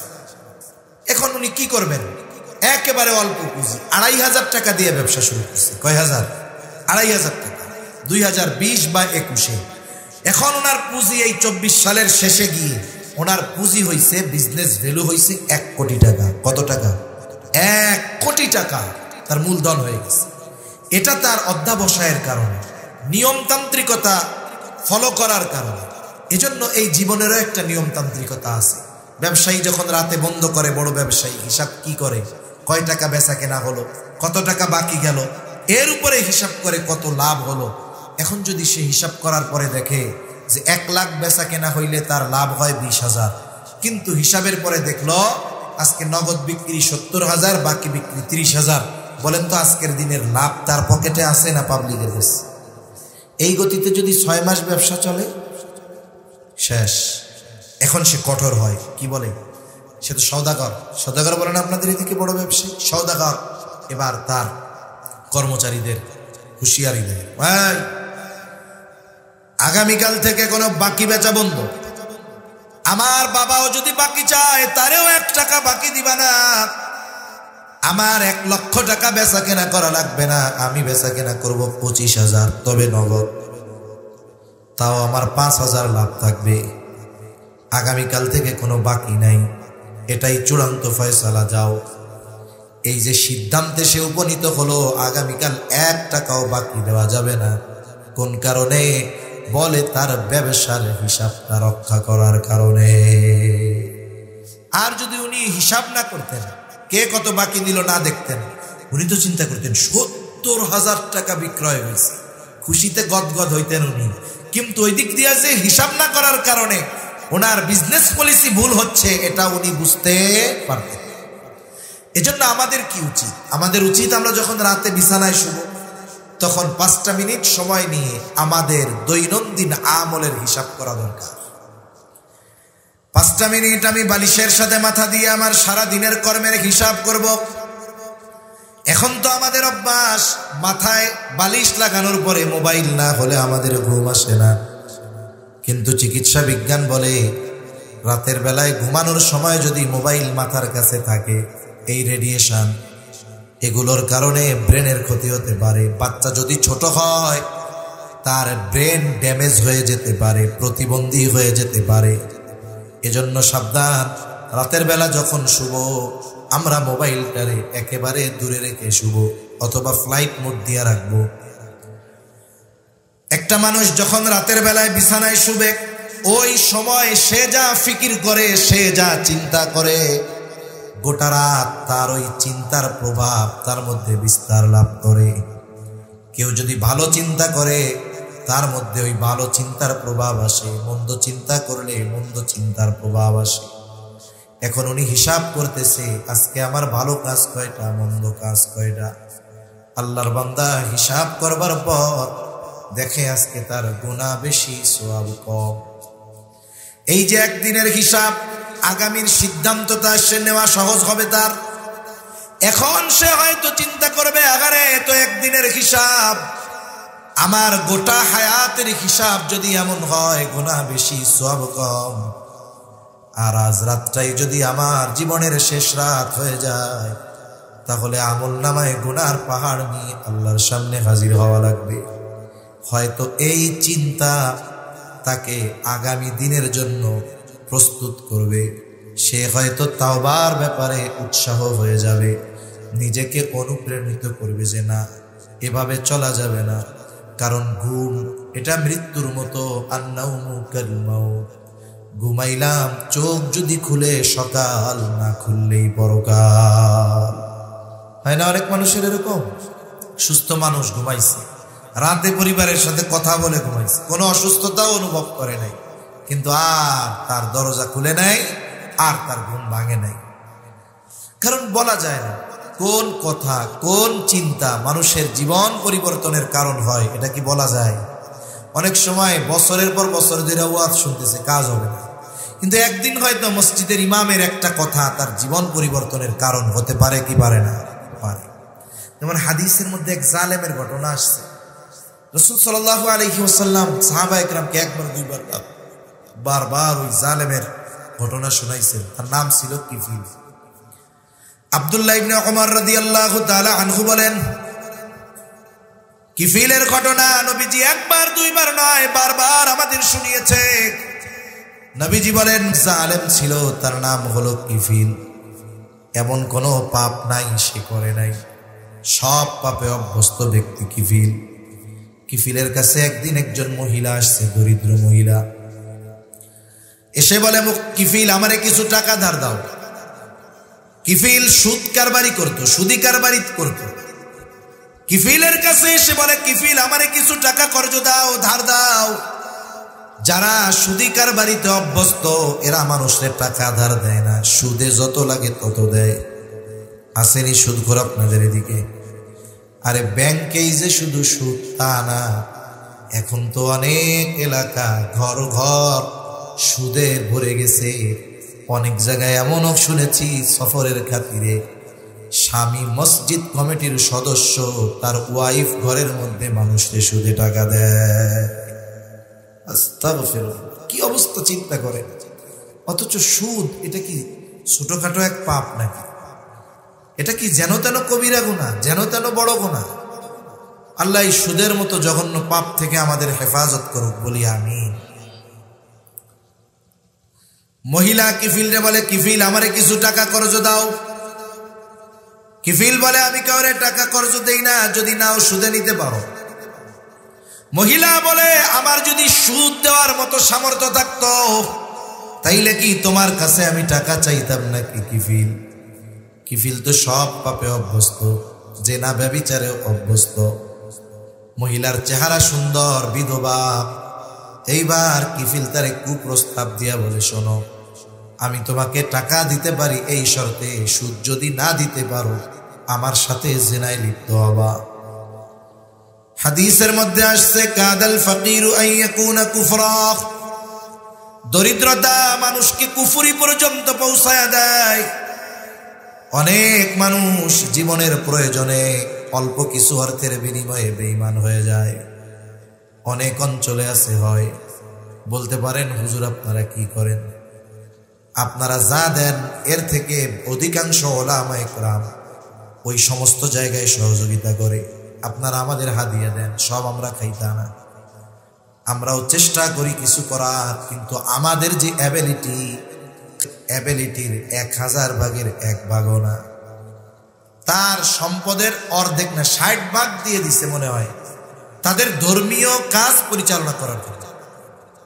এখন ওই ব্যক্তির টাকা এখানে ইনভেস্ট হচ্ছে, কোটি কোটি টাকা একজনকে দিয়ে দিবে যদি খালি খ্রিস্টান। আমি এমনি উখিয়া ওই দিকে গেছি, টেকনাফ, ওই স্থানীয় মানুষজন দেখাইছে। যাওয়ার সময় ক্যাম্পাসে, স্পেশাল ক্যাম্পাসে উখিয়া থেকে ঢুকতেই প্রথম বাম পাশে ওদের তাবু টাবু একটু স্পেশাল ধরনের। বলতেছে হুজুর এই জায়গায় তাবু পায় তারা কারা? বলে যারা গ্রাম ত্যাগ করে এখানে শুধু থাকবে তা না, তার ব্যবস্থা ওদের। এখন ওদেরকে যে ফ্যাসিলিটি দিয়ে ঈমান কিনছে, আমরা কতটুকু পারব? এজন্য মানুষ অভাবের কারণে অনেক সময় ঈমান বিক্রয় করে ফেলে। একটা কথা বলে না, অভাবে স্বভাব নষ্ট। এজন্য আমার আপনার পাশে অনেক অপরাধী আছে যে সে শখে অপরাধে জড়াইছে এমন না, বরং তার অপরাধে জড়ানোর পেছনে কারণ ছিল অভাব। ঠিক না? আছে না এরকম অনেকে? সেজন্য যারা সামর্থ্যবান এদের খেয়াল করা দরকার। এক এলাকায় যদি একটা মোটামুটি মানের চোর থাকে, ওই এলাকার শান্তি নষ্ট হওয়ার জন্য যথেষ্ট। ঠিক না? এখন আমরা কি করলাম? এই চোরকে ধইরা চুরির অপরাধে থানায় দিলাম, ওরে জেলে দেওয়া হলো।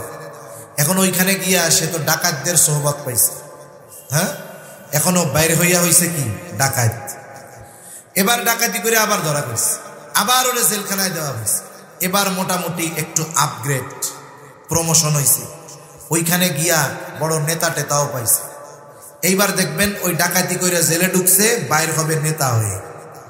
এরপরে আবার মনে করেন কোনো কারণে জেলখানায় গেল, এইবার বাইর হইয়া এমপি সাহেব হইয়া যেতে পারে। কথা বোঝেননি? এদেশে এজন্য আমাদের দেশে অধিকাংশ, অল্প কিছু বাদে যত সদস্য আছে, নেতা আছে, এগুলোর ব্যাকগ্রাউন্ড যদি খোঁজ নেন এক সময় চুরি করে বেড়াই। এজন্যই তো চুরি করে দেশের টাকা সব পাচার করে ফেলছে। এজন্য সমাজ পরিবর্তনের জন্য প্রচেষ্টা করা দরকার। কি করতে পারি আমরা? ঈশ্বরে থামানোর দরকার। এবার অভ্যাস যদি চলতে থাকে একের পর এক বাড়বে। তখন কি করব? 100 পরিবার আছে এলাকায়, 1000 টাকা করে উঠান। যার সামর্থ্য আছে বেশি দেন, যার সামর্থ্য নাই সে কম দেন। উঠছে কত? বলে লাখখানিক টাকা উঠছে। অনেক মানুষ আছে 1 লাখের বেশি জাকাতি তার আছে না এরকম? এবার আপনি টাকাটা দিলেন, এরপরে প্রথমে কি করবেন? ওর তো সংসার আছে, ওরে দেন 3 চিল্লায় পাঠাইয়া। ও যেই কয়দিন 3 চিল্লায় থাকবে ওর পরিবারের খরচ আপনারা চালান। ওইখানে খরচ 10,000, মনে করেন এইখানে খরচ 15,000, 25,000 গেছে, আছে আরো 75,000। এবার ও যে 4 মাস ভালো মানুষের সাথে থাকছে, অবশ্যই ওর পরিবর্তন হবে। ঠিক কিনা বলেন? এরপরে ওই এলাকা আসছে, সুন্দর মতো গণ্যমান্য ওলামায়ে কেরামরে ডাক দিয়া ওরে 60-70,000 টাকা দিয়ে একটা রিক্সা কিনে দেন, নসিহত করে ছেড়া দেন যে হ্যাঁ তোমার কাজ, ইনকাম করবা, মাসে মাসে 3 দিন যাবা, ওলামায়ে কেরামের সোহবতে থাকবা।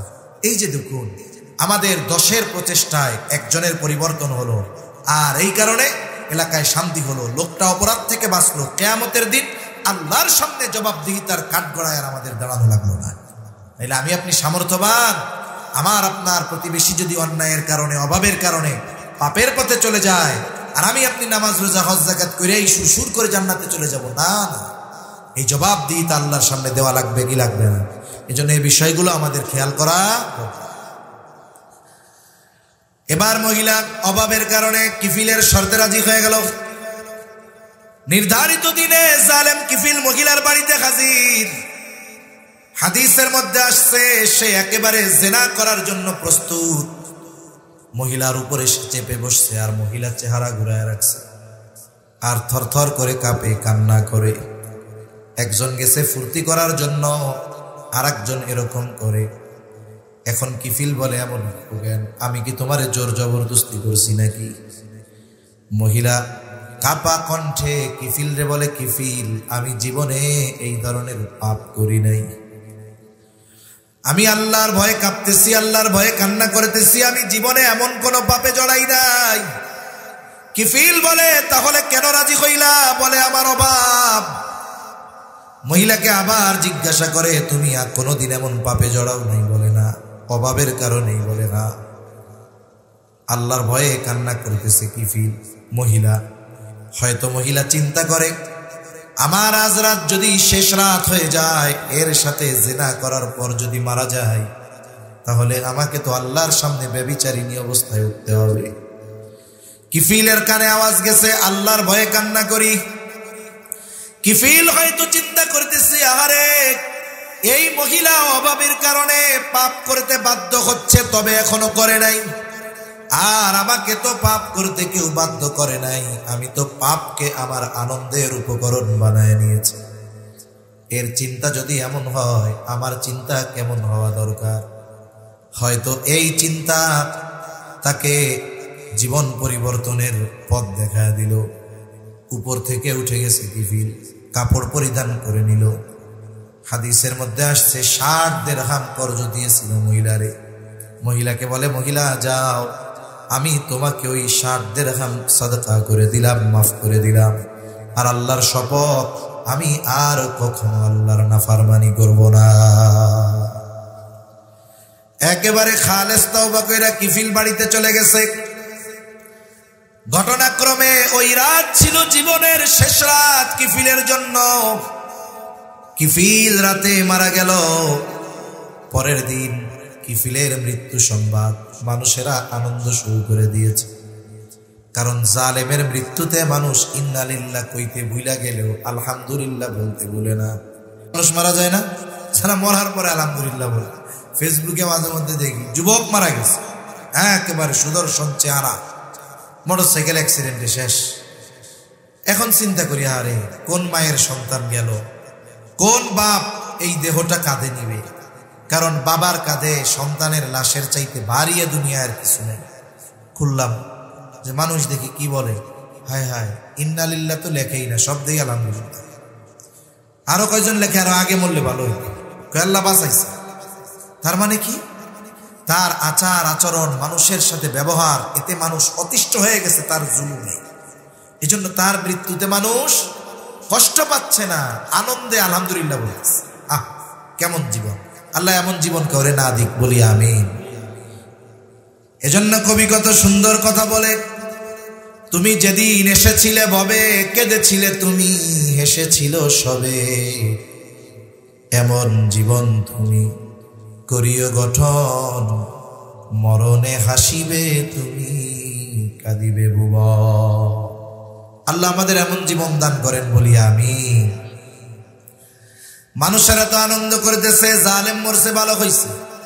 কিন্তু কিফিল যে তওবা করেছে, তওবার খবর কেউ না জানলেও জানে কে? আল্লাহ তাআলা তো তারে মাফ করে দিয়েছে। কুদরতি ভাবে আল্লাহ তাআলা কিফিলের দরজার উপরে লিখে দিয়েছেন, ইন্নাল্লাহা ক্বাদ গফারা লিল কিফিল রে তোমরা জালেম বলিও না, আল্লাহ তাআলা কিফিল রে মাফ করে দিয়েছে। তাহলে চিন্তা করে দেখেন, এমন জালেম, এমন কোনো পাপ নাই সে করে নাই। মহিলার একটা কথা, আল্লাহর ভয়ে কান্না করি, এতটুকু কথা কিফিলের জীবন পরিবর্তনের কারণ হয়ে গেছে। হতে পারে ওই লোক রাতে যখন হিসাব করবে, আরে আমার আজকের দিনে গুনাহ বেশি, যদি বিগত হায়াত এমন হয়, আল্লাহর সামনে গুনার পাহাড় নিয়ে আমাকে দাঁড়ানো লাগবে। হয়তো এই চিন্তা, এই ভয় তাকে তাওবার ব্যাপারে উদ্বুদ্ধ করবে। হয়তো রাতের বেলা একাকী আল্লাহ তাআলার কাছে বলবে, আল্লাহ অতীতে যত গুনাহ করেছি মাফ চাই, আর করব না, ভবিষ্যতে আর করব না। আল্লাহ তাআলার কাছে হয়তো খালেস ভাবে মাফ চাইবে। যদি হয়ে যায় ওই রাত তার জীবনের শেষ রাত, তাহলে আগামী দিন কিয়ামতের ময়দানে গুনাহ শূন্য নেকে ভরপুর আমলনামা নিয়ে সে আল্লাহর সামনে হাজির হবে। এজন্য আমাদের প্রতিটা রাত হবে আমাদের আখিরাতের হিসাবের রাত। 3-4-5 মিনিট দরকার। যদি আমি হিসাবটা কন্টিনিউ করি, ওই যে ব্যবসায়ী যেমন হিসাবের পরে সিদ্ধান্ত নেয় আগামী দিন ব্যবসা কিভাবে হবে, আমি যদি হিসাব করি আমার কর্ম আজকে কেমন হলো, তাহলে আগামীকাল আমি কিভাবে চলবো, এই রাতের বেলায় আমার মধ্যে একটা পরিকল্পনা আসবে যে না, আগামী দিন আমার ভালো কাজ করতে হবে, গুনার থেকে বাঁচতে হবে, মানুষের পাশে দাঁড়াতে হবে, বড়দের সাথে ভালো ব্যবহার করতে হবে, কাউকে কথার দ্বারা কষ্ট দেওয়া যাবে না। এভাবে প্ল্যানিং করে আমার জীবন সামনে চলবে। এক সময় কি হবে, ও রাতে হিসাব করবে, হিসাব করতে আইসা দেখবে হায় হায় সগীরা গুনাহ খুঁজে পাবে না, সগীরা গুনাহ খুঁজে পাবে না। কেমনে বুঝাইতেছি? এখন মনে করেন একজন মানুষ যে ফজর পড়ে এরপরে যখন জোহর পড়ে, ফজর থেকে জোহর পর্যন্ত যত সগীরা গুনাহ, জোহর পড়লে সব মাফ। আবার আসর পড়লো, বলে জোহর থেকে আসর পর্যন্ত যত সগীরা গুনাহ সব মাফ। আর কবিরা গুনার ব্যাপারে তো সর্বোচ্চ সতর্ক, ও চেষ্টা করবে হবে না, অভ্যাস করলে এক সময় দেখবে গুনাহ হইতেছে না। এরপরে মাগরিব পড়লো, আসর থেকে মাগরিব সগীরা গুনাহ সব মাফ। এরপরে এশা পড়লো, বলে মাগরিব থেকে এশা পর্যন্ত সগীরা গুনাহ সব মাফ। ও তো আল্লাহর খাঁটি বান্দা, ও এশার নামাজ পড়া তো আর খারাপ কাজ করবে না, খাওয়া দাওয়া সেরা বিছানায় শুবে, এবার হিসাব করবে হায় কবিরা গুনাহ তো নাই, সগীরা গুনাহও খুঁজে পাবে না। সুবহান, এই ব্যক্তিটাই সফল, এই ব্যক্তিটাই সফল। এজন্য আমরা যদি মুত্তাকি হতে চাই, আমরা আখিরাতের জন্য কি পাঠাচ্ছি এই হিসাব আমাদের করার দরকার আছে না নাই? দৈনিক আমার কর্মের হিসাব করার দরকার আছে না নাই? এই দুইটা জিনিস। আর একটা রোজা, এই রোজা এর মাধ্যমে বান্দা তাকওয়া অর্জন করে। এখন রোজা শুধু না খেয়ে থাকার নাম রোজা নয়, রোজা শুধু না খেয়ে থাকার নাম নয়। আমরা যদি চিন্তা করি শুধু সুবহে সাদিক থেকে একবারে সূর্যাস্ত পর্যন্ত কিছু খাইলাম না, যারা বিবাহিত স্ত্রীর কাছে গেল না রোজাদার, কিন্তু সারাদিন জবানের গুনাহ করছে, হাতের গুনাহ করছে, দোকানদার মিথ্যা কথা কইছে, অন্যান্য যা সব চলছে, বলে এর রোজা হবে না খেয়ে থাকার নামান্তর। রোজার যত ফজিলতের কথা নবীজি বলেছেন এই সবগুলা থেকে সে বঞ্চিত হবে, কিচ্ছু পাবে না সে, তার কিছুই হবে না। শুধুমাত্র কি হবে, বলে শুধুমাত্র ওই যে টাইনা টুইনা পাশ করার মতো। একজন 133 পাইয়াও পাশ করছে, আর একজন 100-তে 90, 95, 100 পাইছে, দুইজনেই তো পাশ, ঠিক না? কিন্তু 33 পাইয়া যে পাশ করছে সে মানুষের সামনে গর্বের সাথে বলবে আমি পাশ করেছি। কত পাইছে? 33। মানুষ না বুঝতে তো লজ্জা লাগে না 33 পাইয়া পাশ করছিস? তাহলে দেখুন ও পাশ, আবার যে গোল্ডেন এ প্লাস পাইছে 100-তে 100, কি পাইয়া পাশ করছে? Golden A plus. তাহলে দুইজনই পাশ, কিন্তু যে গোল্ডেন এ প্লাস পাইছে তার একরকম, আর ওই টিটি টাইনা টুইনা যে পাশ করছে তার অবস্থা একরকম। এত কষ্ট করে সারাদিন না খায়া থেকে যদি 33 পাইয়া পাশ করতে হয়, এটা দুঃখের বিষয় না? এজন্য আমরা রোজাও রাখবো, গুনাহ থেকেও বাঁচবো। হাতের গুনাহ, জবানের গুনাহ, চোখের গুনাহ, এই গুনাহ থেকে যদি বাঁচি, এই রোজা হবে আমার জন্য জাহান্নাম থেকে বাঁচার ঢাল। এখন একজন ডাল নিয়ে গেছে আগুনের সামনে, কাপড়ের ডাল, কাগজের ডাল, ও তো কিছু লাগা লাগবে না, বাতাসেই ছিঁড়ে যাবে, ঠিক কিনা বলেন? এজন্য ওই রোজাই আমাকে জাহান্নাম থেকে বাঁচাতে পারবে যেই রোজা গুনাহমুক্ত রোজা হবে। ওই রোজার প্রতিদান স্বয়ং নিজে আল্লাহ, যেই রোজা গুনাহমুক্ত হবে। ওই রোজাদারকেই আল্লাহ কিয়ামতে পানি পান করাবে, বলে যে দুনিয়ায় গুনাহমুক্ত রোজা রাখছে। ওই রোজাদারকেই তো রাসূলুল্লাহ সাল্লাল্লাহু আলাইহি ওয়াসাল্লাম বলেন তার মুখের রোজা রাখার কারণে যেই গন্ধ হবে, লা খুলুফু ফামিস সাইমি আতিয়াবু ইনদাল্লাহি তাআলা মির রিহিল মিস্ক, রোজা রাখার কারণে যেই গন্ধ, এটা আল্লাহর কাছে মিশক আম্বরের চাইতে বেশি প্রিয় হবে। বলে গীবত কইরা মরা বাইর গোশত দাঁতে বাঁধাইয়া গন্ধ বানায় ফেলছে, ওনার মুখের গন্ধ তখন আল্লাহর ভালো লাগবে, তাই না? এজন্য আমাদের গুনাহমুক্ত রোজা যদি আমরা অতিবাহিত করতে পারি, তাহলে ওই রোজার দ্বারা আমাদের তাকওয়া অর্জন হবে ইনশাআল্লাহ। তাহলে তিনটা বিষয় আমরা জানলাম মুত্তাকি হওয়ার জন্য।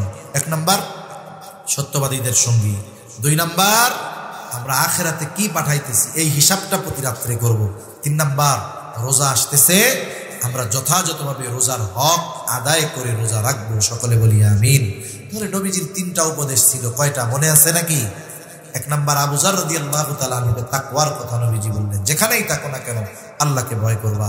2 নাম্বার ওয়াতবিউস সাইয়্যাতাল হাসানাতা তামহুহা, তোমার দ্বারা যদি মন্দ কাজ হয়ে যায় ভালো কাজ করবা। কেন? ভালো কাজ মন্দ কাজকে মিটিয়ে দেয়। আল্লাহ বলেন ইন্নাল হাসানাতি ইউযহিবুনাস সাইয়্যাত। 3 নাম্বার নবীজি বলেন ওয়া খালিকিন নাসা বিখুলুকিন হাসানিন, আবু যর মানুষের সাথে সদাচরণ করবা। সদাচারী কে? সদাচারী হলো সে যে মানুষের হক যথাযথভাবে আদায় করে। প্রত্যেকটা মানুষের একে অপরের উপরে হক আছে, আরে প্রাণী কুলেরও আমাদের উপরে হক আছে।